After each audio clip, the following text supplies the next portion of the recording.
little reminder right quick. I was going to pull in a whole handful of things tonight.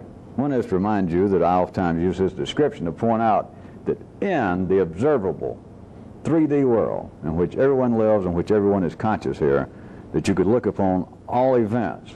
This is not figurative, it is not allegorical, but all events as being triaxial, whereas they're not normally seen that way. And I have been normally referring to the fact of calling them persuasions, winds, which winds is really the best in a sense, because the wind, and you can say it's a nor'easter. There is no such thing. The wind coming from the north is not any different than the wind coming from the west, right? No. It's a different direction, but it's still the damn wind. But to ordinary consciousness, I have been calling them, if you recall, ad hocly speaking, C, D, and E. And that everything that takes place has these three supports, these three forces, these three winds. Everything but ordinary consciousness is wired up in such a way. Not faulty, but the only thing that's required right now for life in general is that the first two, what I call the C and the D. And that always seems to be the consciousness, and don't take this in some great metaphysical, strange way, but it always seems to be, let us say that you got a habit that you smoke, and you decide, I want to quit smoking, and something in you doesn't want to quit smoking. You seem to have a bad temper, and you say, I'd like to calm my temper. Something seems to want the temper to continue. There seems to be immediate resistance. There seems to be two forces, C and D.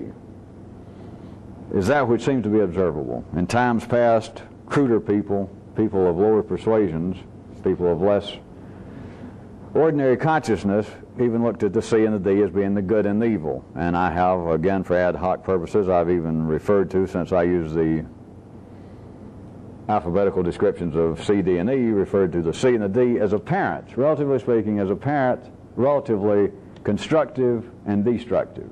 It's all ad hoc, it's like the wind, because that which seems to be constructive from one view at 1 second can appear to be destructive to another view, to another person, staying there at the same second.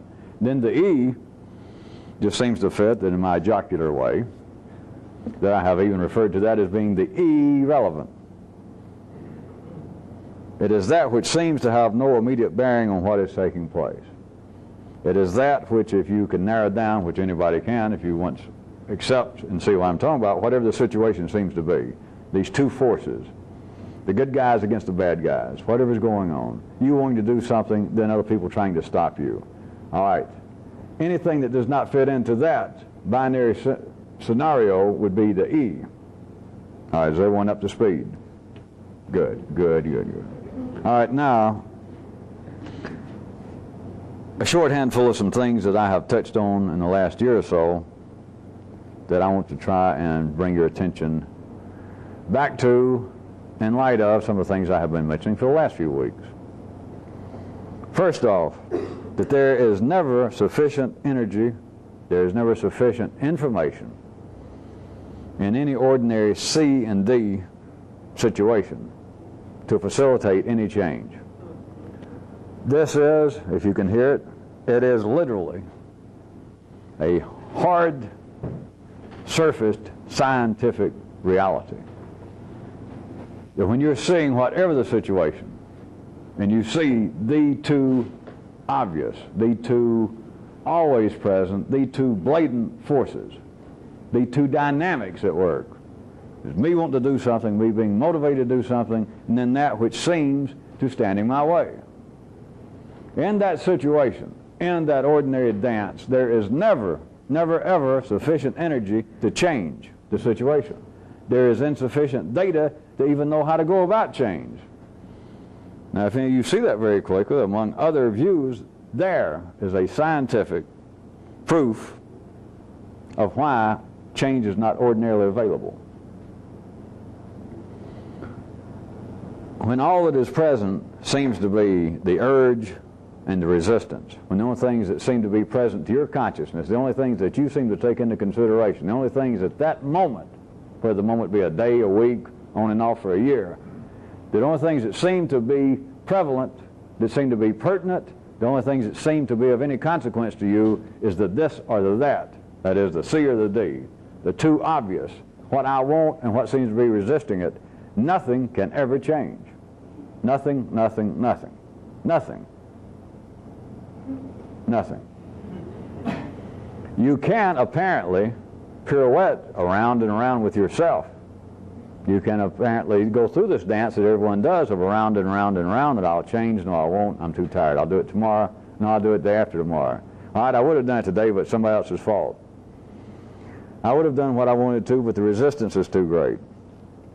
There is simply not sufficient energy. All the energy is being used up in the binary dance. All of the available energy, all the information is being taken up by what seems to be your urge to go from here to there, and the always present resistance that something is in your way. If nothing else, inertia. I'm too tired.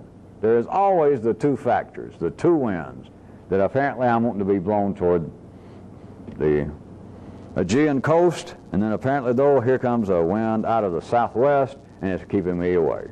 There's always that. But if that is all you're dealing with, nothing will ever move. And of course, some of you people know that all this is not about breaking some habit like smoking or your bad temper. The habit we're trying to break is much worse than that. In fact, I don't even want to go into it. There might be children or domesticated pets listening in. All right, now several other things in the last year or so that some of you have heard me touch on and some of you haven't. That is, if anything, to your consciousness, if anything is not total, how about a good habit? If it is not total, if it is not complete, then the opposite, if you could bring it about, if you could experience, the opposite is going to be lacking. It is another, I'm telling you, in the strange revolutionary land, it's a fact, that is hard, surfaced, mathematical reality. Thus, if you had, let us say, what people call bad habits, not what I call a bad habit, which is simply you being you, but these minor bad habits, the things that you believe are keeping you from some better condition, some better state. Do you understand that if the habit is not totally bad to you, if it is not totally, completely bad, if it's not all bad, then any abandonment of it is not going to be totally satisfying. Now, if any of you can hear that right quick, that explains a lot out in the ordinary world. It explains a lot that goes under other guises of, well, I didn't do it right. Or maybe the habit wasn't that bad. Whatever it is that you're confronted with the C and the D situation, that I am trying to go from here to there, if your consciousness, if your feeling of here, now it's not limited to some habit you've got, but if you're feeling that I'm right here, I'm in this position, X marks the spot, and I'm trying to go over there, to Y. If you are not absolutely, thoroughly desirous of moving from spot X, and you get to spot Y, and you're expecting to be an improvement, it is going to be lacking in the same degree that you weren't really that completely dissatisfied with X. Surely I'm not making this any stranger than it is.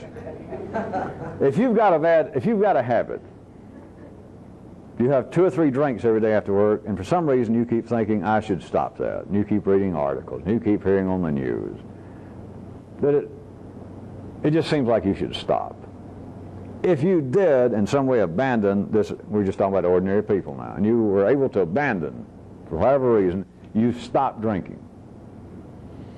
And according to Reader's Digest and Billy Graham and your mother and some 2 or 3 reformed alcoholics at the office, they said, since I've quit drinking, life is just a whole new vista. I feel so much better. I can run more. I can do all kinds of useless stuff that I couldn't do before. I feel so much better.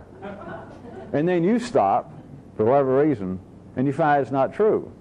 Of course, this is an aside, but then you find out life always arranges these little tacitly put together clubs within its own body of reformed people that all agree, yeah, I've never felt better in my life. When it's like undertaking something useless like running a triathlon or going through a whole triathlon and getting through, and people say, boy, how was it? How was it? People that's never done it. Then you have to lie, sort of. Like Jesus, you know, I'm not going to do it again. The little club of, boy, how much better I feel. And the truth is, if the position in which you were, that you were desirous of change, if you were not totally, does everybody remember the insulting factor? Although I've never discussed it. You understand that all attempted change is insulting to the status quo. It's all an insult to believe that you should quit blank. Fill it in. I should lose weight. I should be a better person. Just in general, let's just go to that. I should be a better person. That's the insulting factor at work. Because the person you are now, what does it think of that? At least some aspects of it. Now, of course, you can say, in your own voice, to say, well, part of me agrees. Well, sure, part of you agrees. That's the part saying it. But that's not all of you, because if it was all of you, you wouldn't want to be changed, right? You surely see that. If it was not a partnership inside, if it was a sole proprietorship, it would not want to change. There would be no part of it want to change. So it's insulting to start with. But I guess I should go ahead and really make it plain. I assume that some of you at least are jumping right along, skipping right along here, and catching on to what I have been inferring at least. That the way life is wired up through ordinary human consciousness, there is no position, generally, that a person is in, generally, of which they have total condemnation. There has never been, let me put it to you this, there has never been a person who drank, who absolutely, every molecule in his body or her body wanted to stop.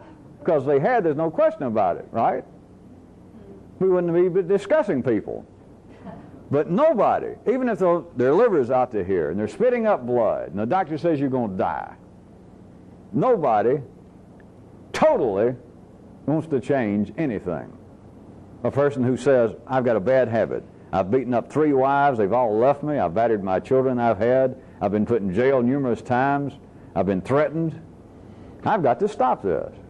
So let us say, you know what, maybe 84% of his molecules believe that, are wired up to that. But do you hear me that nobody generally, people do not generally, they are not in a position to be wired up that they totally want to move from any position under any conditions, referring to any specifics or referring to themselves in general. You surely know that. That's scientifically verifiable. And you. Everybody can say, well, I want to be a better person. That's why I'm here listening to this. That's why I've tried everything. I want to be a better person. Well, sort of, but not completely. If you wanted to completely be a better person, whatever that is, you would be what? A better person. If you said, I want to quit smoking, everything in me wants to quit smoking. Hey, you're nuts. If you said, I want to quit drinking, whatever it is. If all of your molecules wanted to, you'd do it and there'd be nothing to discuss. Nothing, nothing, nothing. You'd never mention it. Right? People do not learn from the fact that apparently in life some change does take place. That a guy does reach the point that a doctor, his wife, his liver is so big, he's lost all of his jobs, he in fact maybe now has no more money, he can't drink. And the doctor says, you know, at the best, if you quit drinking, if you keep drinking, you'll probably die, let's see, this is May, you'll probably die in August if you don't quit drinking. If you do quit drinking, you might live to September. And the guy might finally reach the point of figure, you know, what the hell, I'll give it up. I'm broke anyway. It's not going to make any difference. At any rate, something seems to happen, and a person seems to go from one spot to another. And all of you have had what seems to be in your life some change. And it doesn't all have to be apparently some sort of negative feedback. It could be the change that if I could ever get through with school, if I can ever get through and get my master's, then there's going to be a different story. You know, vis-a-vis the kind of job I've got now, the kind of crap up with which I have to put with people since I only have my bachelor's. But if I get this master's, what's going to happen? So you've apparently made change in life that there was some specific idea that you didn't quantify it like this, but your thing was, I want to finish school. And the proof being, I'm working 2 jobs, I'm going to school at night, I'm going on the weekends, I'm about to ruin my marriage, but I'm going to do it. Either that or I'm going to break some habit. Between the two, you apparently make the change, and it's not ever totally satisfying. And it's not to give you the blues, because I didn't invent that. But you need to see it. And there's a mathematical reason why. It's not some kind of pseudo-spiritual curse of the gods. It's none of that. It is a mathematical, scientific reality that if where you were, whether it seems to be an attempted positive change or whether it seems to be an abandonment of some negative aspect, and you want to move, if anything less than 100% of you, which is always the case, that you're not totally motivated, you do not totally wish to abandon the spot, then the change is never going to be totally satisfying. Never, never, ever. It can't be. There's no way it can be. And in the city, people are not wired up to know that. That is part of the irritation to keep things going. You do finish school. You do stop some habit.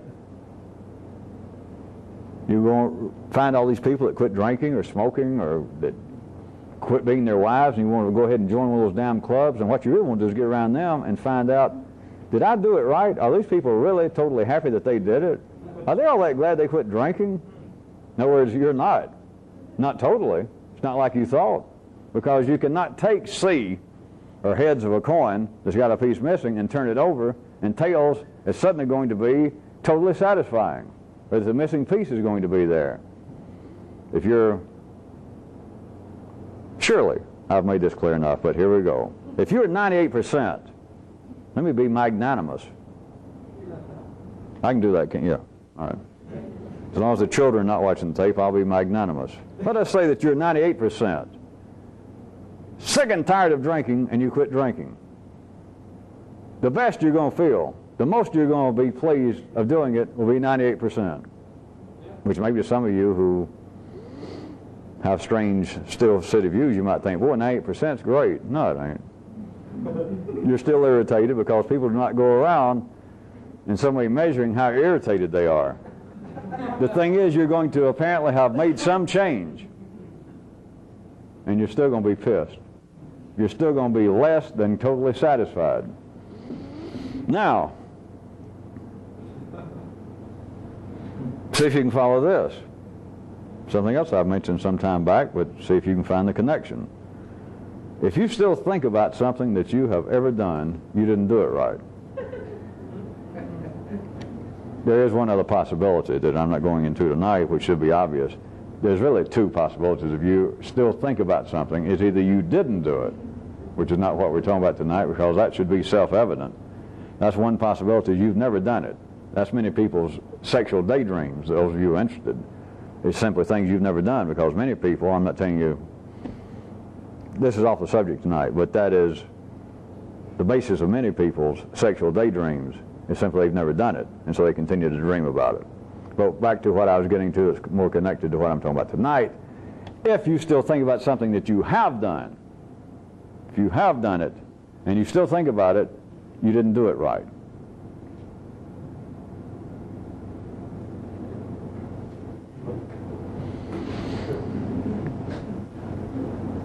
You did not do it, all right, if you don't like right, here we go. You did not do it totally. You did not completely do it. If you did, you still wouldn't think about it. You would not have mechanical memory. You would not have reoccurring automatic memory of the deed. You did not do it totally. And what ordinary memory does of things that you have done that you now continue to think about. Not willfully, you don't bring them back up to try and study or to specifically remember something of some useful or profitable consequence. It's just the continual flow of the static and the noise and the yellow circuit. The questions after a deed is done and it's not done totally. It does not satisfy. That's why you continue to think about it. After the fact, your memory of it not only begins to question your behavior. Now that you are a sophisticated, up-to-date person, your ordinary memory now begins to question your motivations for doing it, which gives further weight to the yellow circuit's belief in the city that people have private, personal motivations. Because at the time you did it, there was no questioning going on about your motivation. Never. The most that happens to ordinary people in the city is, you could say that there seems to be a split-second questioning it under certain circumstances between the lower and the upper circuits about to do something, and the question has to do with behavior. To wit, will I get caught?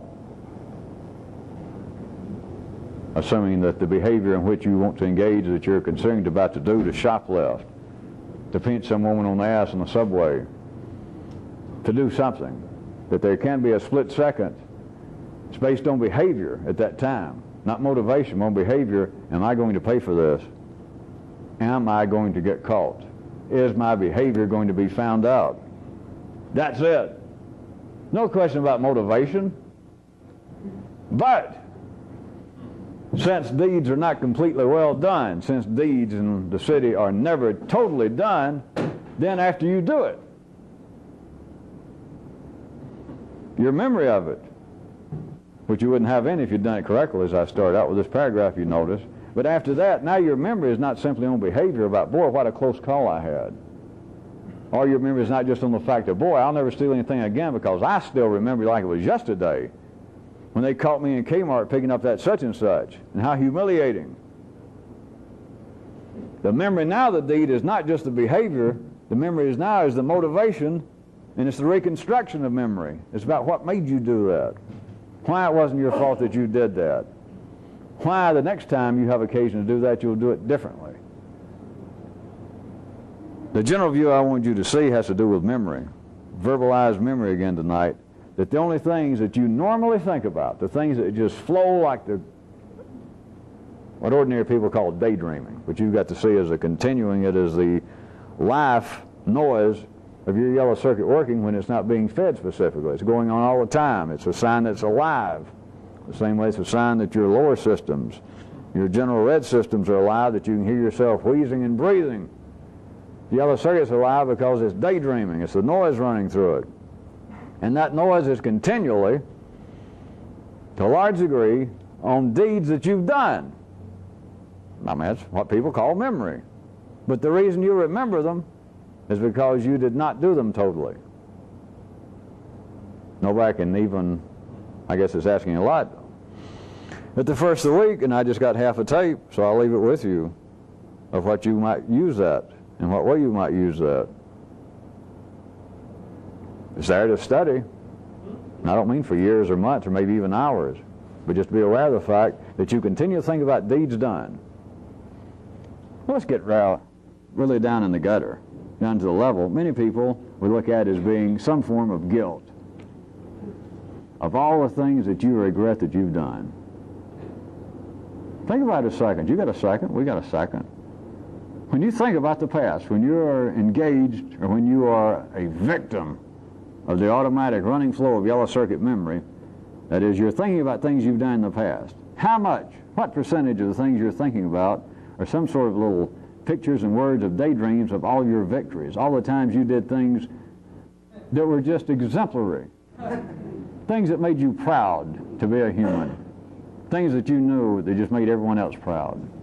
How many pictures have you got of you carrying the banner in the avant-garde of the good folks, marching down the highway of life? Now, your dreams are like a rat going in and out of a hole. Now, ordinary people, they would say, if they were following along in this, they would say, yeah, well, it's times that I did things that were immoral, things that were against my religion, against the cultural norms, whatever they're saying. I'm giving you a fuller definition of it.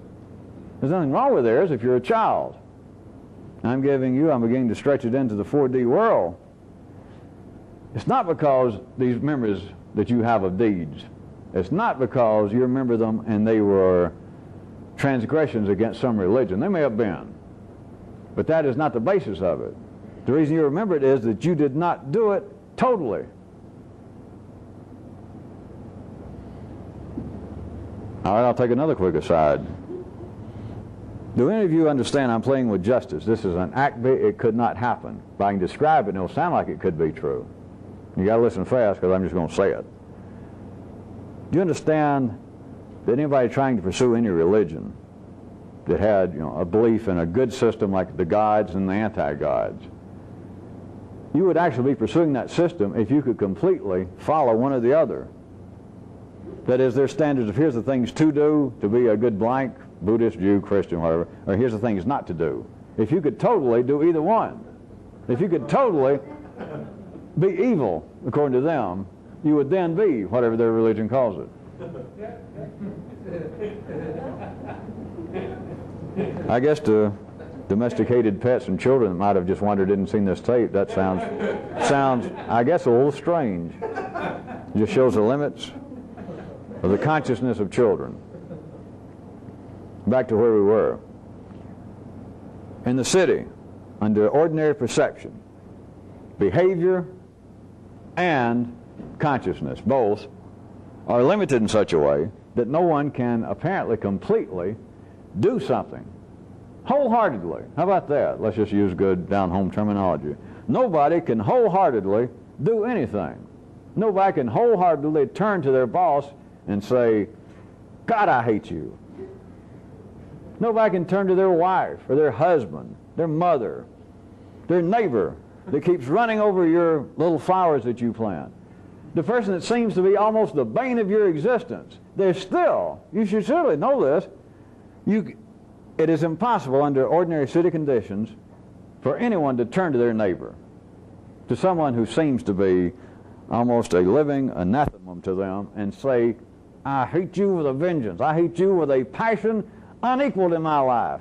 I hate you, I hate you. You can do all that, and yet you do not totally, whatever hate is, you do not totally hate them. If you did, you'd just simply destroy them. Or you would be so passionate, it'd just scare them to death. They'd just drop dead. Something would happen. Surely you hear me that even behavior-wise, you cannot, under ordinary conditions in the city, under ordinary life, totally do anything. Not 100%. You can't behave that way, but your consciousness is that way. You do not totally hate whoever, your neighbor, your boss, your first wife, your second husband. You can say you do. I'll be magnanimous again since I've already exposed myself once to it. Let us say that maybe under real good conditions on a hot, muggy day that you could hate your first wife or husband 99%. That's still not good enough. You can never be, as ordinary people call it, satisfied. Never, never, never.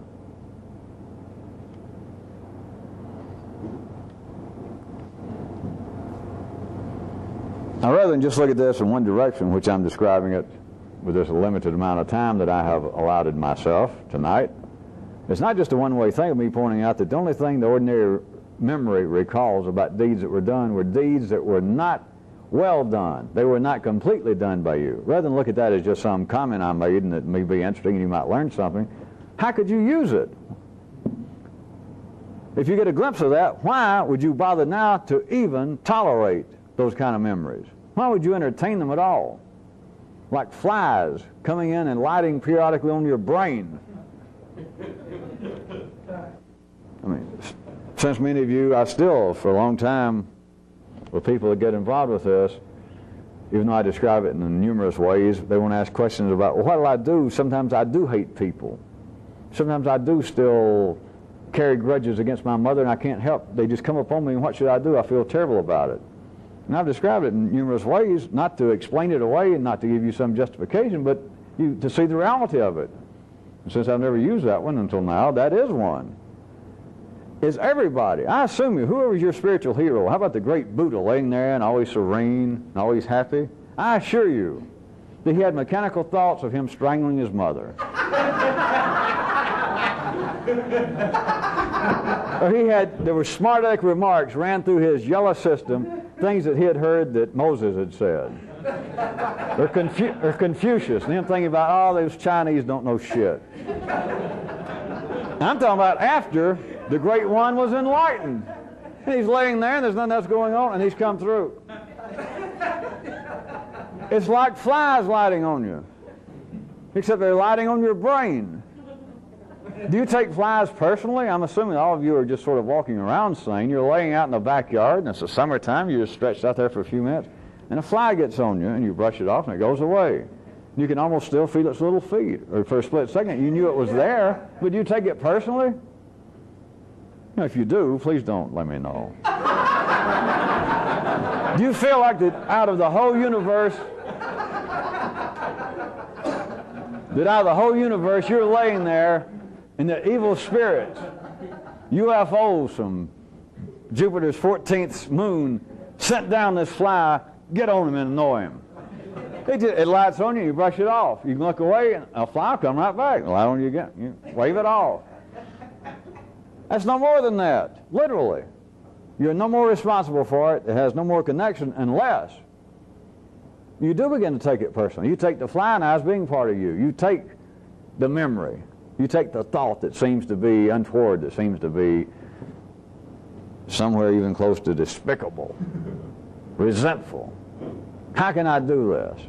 It just shows the limit of your knowledge of you, because that, and the unsaid part of that is that somewhere along the line that you decided to think that at least once, or at least you heard it somewhere else and thought, hey, I'll adopt that. I like that. That makes every sense in the world to me. That's exactly the kind of information I've been wanting. That'll be one of my beliefs. And now I've gotten older, I've gotten wiser, I quit drinking, and I don't like that thought. And I take it personally because that was my thought. That was my prejudice. I decided to hate that type of person, or that group of people, or that religion. I decided that. Or I didn't decide it. My parents decided, and they made me do it. It's their fault. It's flies on your brain. All you got to do is turn your head. All you got to do is just internally, you just shift your eyes, and it goes away. It may come back, but so what? What the hell you want out of life? I didn't promise by sticking with me that I'd do away with flies.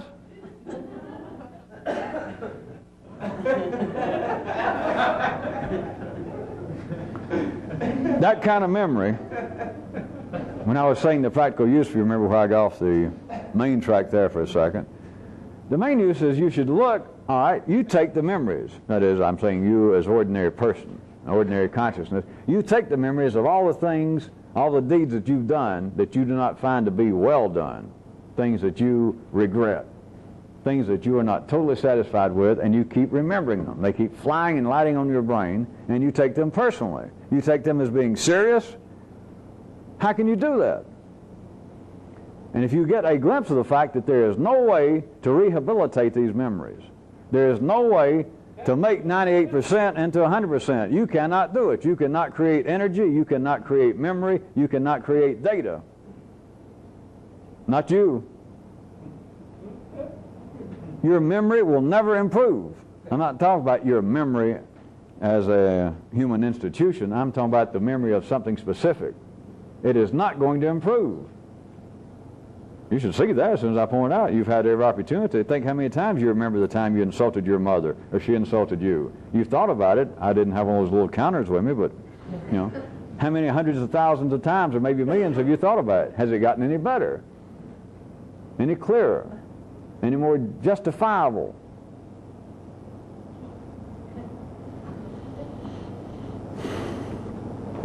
See if you can find any connection to this.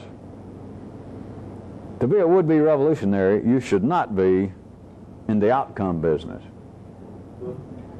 Take that as a complete phrase. You should not be in the outcome business. Your enterprise should not be on the basis of apparent outcomes like everybody else. Whatever effort you're making toward whatever lines, the effort should be focused on efforts. It's only ordinary people that pursue what amounts to dead-end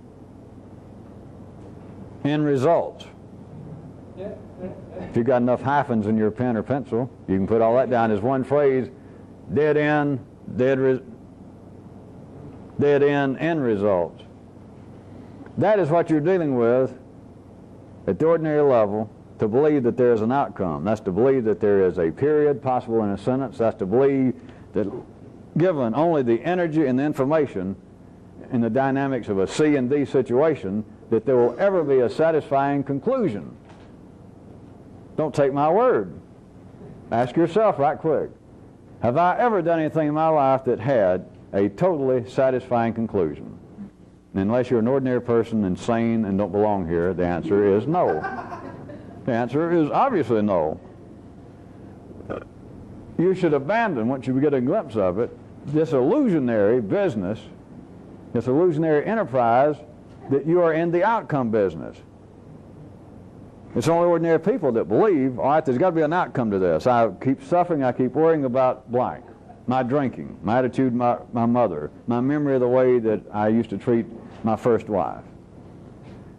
The belief is that, without them knowing it, that in this binary dance, in this C and D dynamic, in which there is insufficient energy always, insufficient data always to make any change, that given this, once you see it, given this absolutely limited, foreordained situation, there can be an outcome. Now, ordinary consciousness does believe that. Everybody does. They have to, or no one would get up in the morning. No one will make any effort whatsoever unless they believe that my efforts are going to lead to a big what? The big O. An outcome. All right, the big C. A conclusion. I don't know why I said I like the outcome business.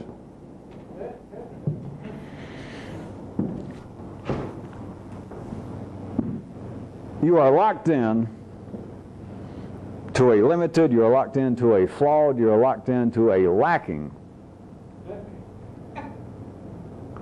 flow, energy-wise and information-wise, to believe that what you're involved with, whatever it is aimed and is based upon and is licensed by the city as an outcome business. That all of this has to have a payoff.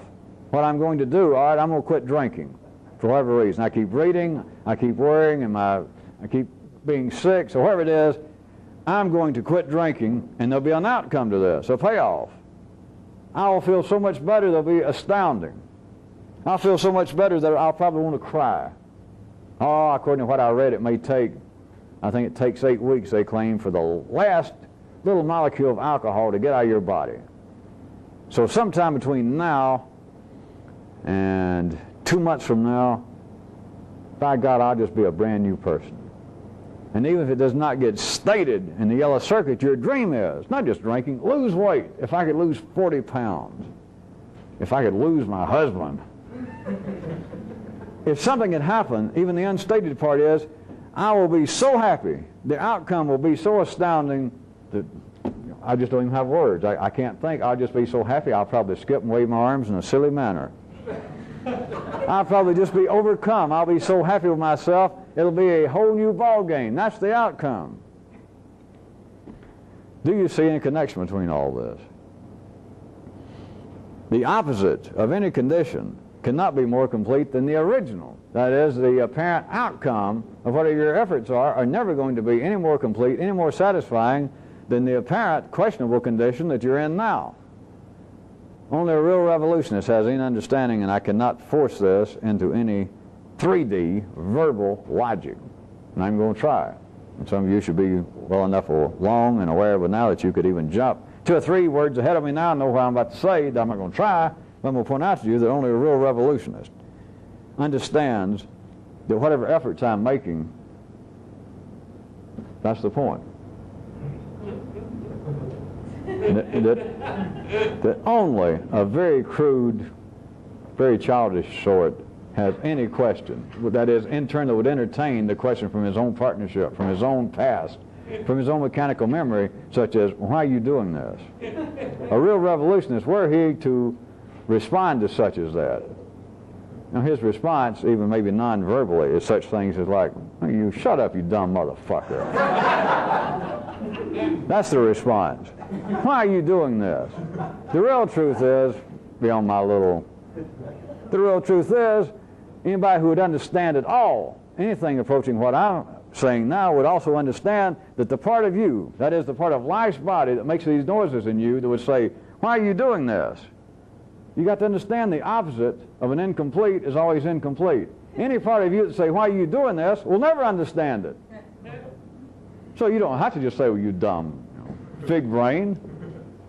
You don't have to do that if you don't like to be sarcastic to yourself. That's the only person you should be, remember. You should not be hostile toward anybody but yourself.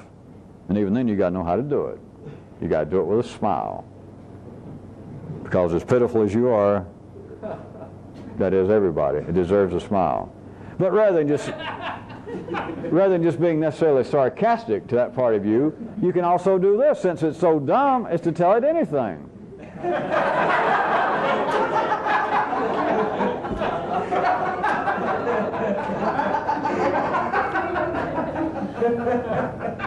Well, I guess a lot of you thought you saw something. I'll go ahead and throw in right quick. What if the voice is in you? Which would be, in this case, it would be like the voice is in you, that for whatever reason, we can't go into, I got to chop up reality into artificial pieces. We suddenly jump in that you have decided, you thought about, and now you've gotten up every day an hour earlier and you're running 4 extra miles a day. And of course, there's resistance to that in you. Parts of life's body does not want to do that, and it comes out in you. So you got D. You got apparently, you want to get up and do it, and you're trying, and then you got D that doesn't want to get up. So some of the D voices, there you are, you're putting on your shoes, or you're out there already running, and it's saying something like, hey, we've been through this kind of stuff before. You've already been up, and you know, a year ago you weren't running at all, and now you're up to running 3 miles a day. And I'll give you this. For a few days you were real proud, or for a few weeks, and you lost some weight, and you thought it was a great deal. But now, what does it mean? And there is some validity to that. Because the opposite, remember, of anything incomplete is still incomplete. And so if you're reasonably, with some revolutionary understanding, trying to deal with those kind of voices in you, you'd have to tell the truth and say, well, you're right. It's not exactly what I think we imagine, right? And so then it's saying, yeah. So why the hell now are you going to run 4 extra miles when that didn't even do any good? All right, that's what I was getting at. That's the kind of area that if you're a real revolutionist, if you had some understanding of the way life is wired up, and it's not limited to this 3D world, you would understand that the outcome is not my business. And so then you would turn to this voice, and like I said, you don't have to be that sarcastic with yourself. Instead of calling it a crude name, you could say, well, all right, the reason I'm doing it this time is I'm trying to increase my IQ.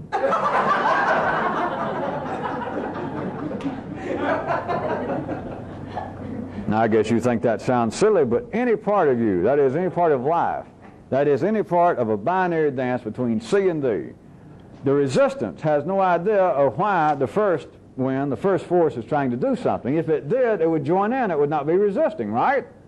Right. And so it's never going to understand what's going on. Never. That's why a would-be revolutionist should get out of the outcome business. There is no damn outcome. Not that can be explained to the resistance, not that can be explained to city people, not can be explained to any part of you that says, hey, why are you doing this? If that part of you had any idea why you're trying to do this, it wouldn't ask. It'd be helping. And of course, if it was helping, then you might be complete. And if you were complete, you could totally do anything. Jump up or jump down, fall down, be sober, be completely drunk. If you could do that, then you wouldn't be here. The part of you that has to ask, hey, what's the outcome? What's the payoff for this? You're dealing with what could be a poster child for the dunderheads. It does not know, or it wouldn't ask. It'll never know. So you might as well get out of the outcome business. The parts of you now that have to discuss, why am I doing anything? They'll never know. They cannot know. So you might as well get out of the business.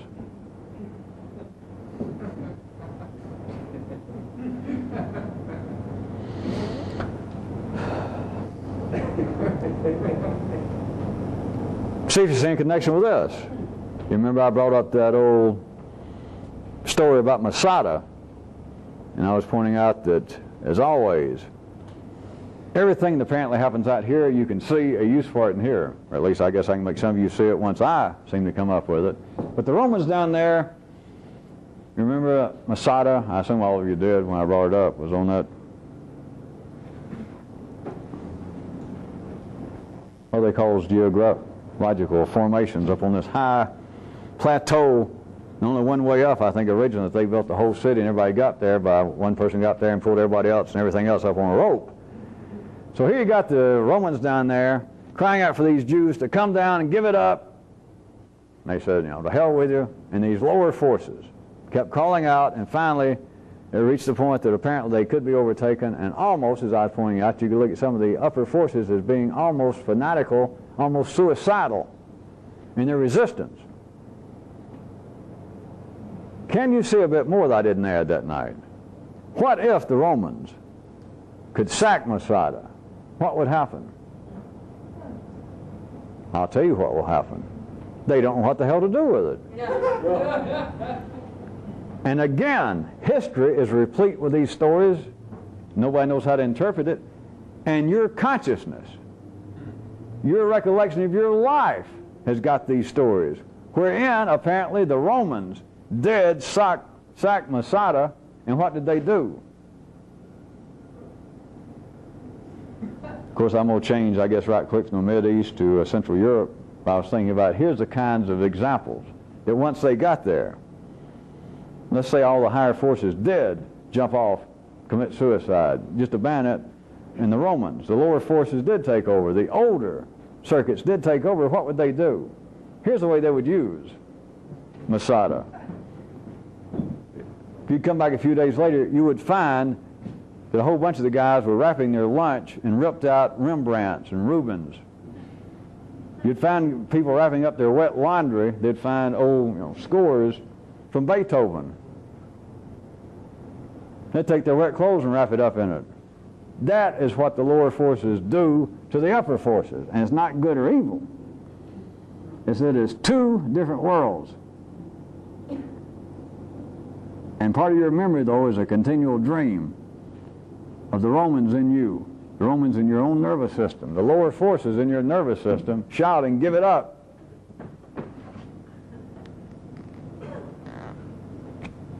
If you remember, it's a while since I've drawn it, but the good old nervous system of mine, the lower forces calling out, give it up. What difference does it make? What's going to be the outcome? In the upper forces, at least you think that they're all the good guys and all insightful, they say that there is an outcome. So you've got a binary dance. You've always got what appears to be two forces in direct conflict with no way out. I wanted to bring up that one part, though, for those of you that, when I brought this up originally, seemed to have one eye that went,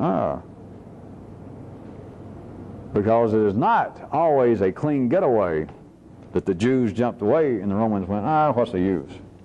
In you and in humanity, lower forces that seem to always be nipping at the heel somewhere, hollering, hey, come back to paradise. Come back with me, the happy native. Come back down here where you don't have to worry about anything. That won't work. They can't go back down there. But even if the lower forces could, to go back to right quick my metaphor, the Romans actually sacked Masada. They get there, and now they got it, so what? Do I need to bring such metaphors more up to date?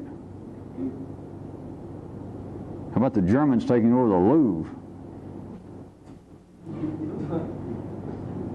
How about some of you suddenly being in charge of the Metropolitan Museum of Art? I hate to think of I died and some of you, somebody got your hands on my record collection.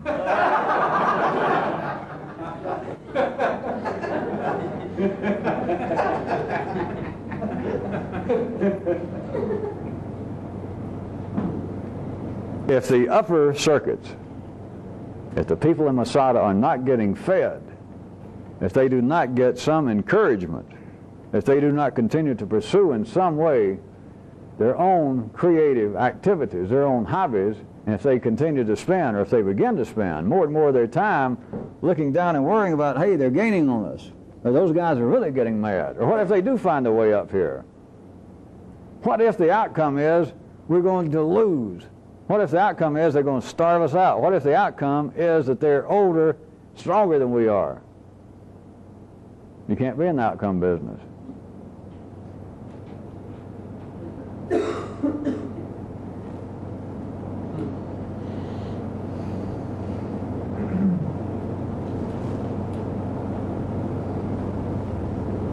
Well,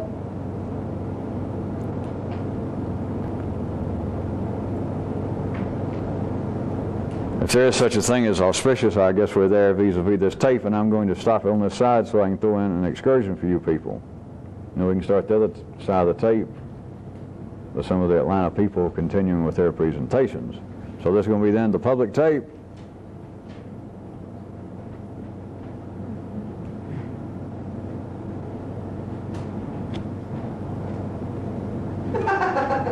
Did you do it all at once? Ah, here we are back. I got a good excursion for people in the north, the south, the Sun Belt, even the far west. I think some of you, I want you to recall, since we're trying to remember these sojourns, these little excursions that I give, even though I don't explain the purpose, there is always some trans-binary vista possible. And laying right at the threshold of these little undertakings, you just got to be able to keep from internally staring. You got to be able to almost activate a third eye. And I don't mean the stuff you see of drawings of Buddhist statues in Tibet. I might point out that that's kind of strange that they got this idea that in some way you develop a third eye in your forehead. Think about it. You got to have a third eye. That is, you've got to be able to see that life is not binary. But here's the excursion. I want everyone between now, within the next week, after you see this tape, I want you to go out to a nice public place where you can sit down and have the distinct possibility that you can almost insist upon it of being next to another person, such as a nice little diner that you can sit under the counter and sit down with somebody, or maybe out, if you know where there's a park bench or a bench in a shopping mall, but somewhere that you can sit down and be assured that you can arrange this, that you're sitting down, there'll be someone sitting there that's no great hurry that you can strike up a conversation with. You're with me so far? Pick out a person, you can feel this, assuming that you're fairly ordinary and sane. Pick out someone who is fairly ordinary and sane. Do not go up and sit down next to someone wrapped in an army blanket talking to themselves. Pick out a nice middle-class diner or a place in a nice middle-class shopping center and go up and sit down next to someone, and here's what I want you to do, is strike up a little conversation, just an ordinary sense. And my first suggestion, about the easiest, is going to be in some political way. You just, say something to them about, pass me the sugar, would you please, if you're sitting at the counter, or, this is pretty good coffee. And say, did you read in the paper today, did you hear about, and bring up some political or economic, something that's fairly well in the news. I don't mean specifically, but like bring up the president. Circa the times of this tape is known as the Gipper. But bring up a person. And here's what I want you to do, just in a casual way, and do it very quickly, but you bring up something that was in the paper. Or you could even make it up. Say, did you notice how the trade deficit is the worst in the history of this country? And can you believe that that president, that guy Ronald Reagan, continues to veto or swear he's going to veto certain protectionist bills that have been proposed so that we could get more jobs? Can you believe that we got a president like that doesn't carry more? I got a brother that's out of work. Two friends of mine, their factories have closed down. Start out a little thing. I don't mean be insane, but express a real view in a certain way, and politically is just about the easiest. But here's what I want you to do, just within a matter less than a minute, that you're talking, in this case, this example, find your own, but in this case, you're bad-mouthing to some degree, not enough to get, if he's a die-hard Republican, somebody all upset. But in a sense, you're finding fault with Ronald Reagan. Or maybe just the Republican Party might be easier. It's just finding fault with the Republican Party that every time this happens, I assume you look well-read, every time the Republicans get in, I don't care if it's just for one term, for 4 years, this kind of inflationary spiral always starts. Just use all that kind of crap you've heard on TV. But start expressing a specific opinion. Let's say bad-mouthing the Republican Party within a genteel, in a civilized context. But shortly, you're saying it and the guy's listening a little bit. You got to keep it short before you lose the person. Just within 30 or 40 seconds, you're saying, can you believe? And that this country will go back, Reagan seemed like a decent enough fellow, but we have gone back after we saw the kind of deficits that we picked up 4 years ago and re-elect that man with that kind of majority. Can you believe what happened that the American people like you and I, could vote Republican? And I want you just shortly, like within a minute or so, to do something like this. It's through word and a few little actions, as though you suddenly have come to your senses, and I want you to just within a matter of seconds completely reverse your opinion. Like, I just thought I just thought, here I am, and for years I have been bad-mouthing the Republicans about the inflation, but you know what just struck me? Is you know why that happens? Is because they are the only party in our lifetime that historically has not put us in a war. That's why apparently we have inflationary trends economically, but my God, that's a small price to pay for saving our sons out on battle. I have all these years, and then by the time you get it over to the person, I want you to get it to them that you have, just as it were, almost gone through some low-level moment of epiphany while sitting there, and even say, I can't believe for years I shouldn't have realized the Republicans, in a sense, have been the saving grace. I couldn't have been more wrong. And I want you to very quickly just go, this is a moment to savor. I have been absolutely wrong. I couldn't have been more wrong. And to pay your bill and say, it was good talking to you, and get up and leave. But make them understand that while you sit there within a matter of several minutes talking on some subject of which you were expressing an absolute, firm, convicted opinion in one direction, that right in the midst of talking to suddenly go, I just realized, and then I made that up while I was standing here about the Republicans and the inflation and war, but that would fly. But see if you can't come up with your own, something like that, and express to them, not just through the little act, but even say, do you realize, just sitting here talking to you in that split second, 20 years of my conviction about my attitude toward the Republican Party, or toward isolationist politics, toward Europe, or whatever you come up with, it suddenly struck me that I could not be more wrong. I could not be more wrong. I suddenly see it. Now, well, tell her, here's for the coffee, tell her to keep the chain. It's good talking to you. And don't frighten the people and get all weird, but look like this has been a satisfying and a moment to remember that I have suddenly, in one area, in an area that obviously had some significance to you since you brought up the subject, I have had an opinion that I see now was completely, just diametrically opposed to reality. Well, it's been good talk.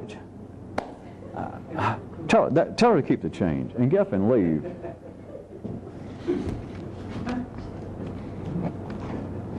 That's it. Ain't that